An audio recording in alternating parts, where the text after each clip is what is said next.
Kontxo Lorza naiz, Arte Ederren Fakultatean egiten dut lan, orain urte asko, eta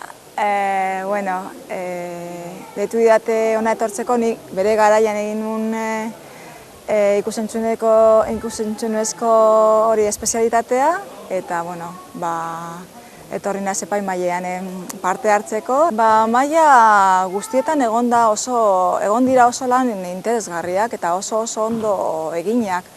Orduan, kaso guztietan aurkitu, edo arlo guztietan aurkitu aldira oso lan benetan interesgarriak eta onak.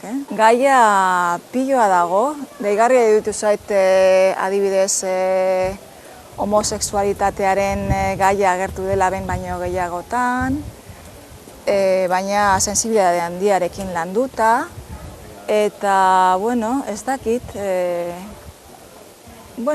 gaur egungo arazoak agertu dira baita, nolabait gaixotasuna, bakardadea. Dakidanez dagoen bilera bakarra nun eskatzen da lanak euskaraz izatea, eta nik uste dut hori azpimarratu behar dela eta garrantzi handia daukola.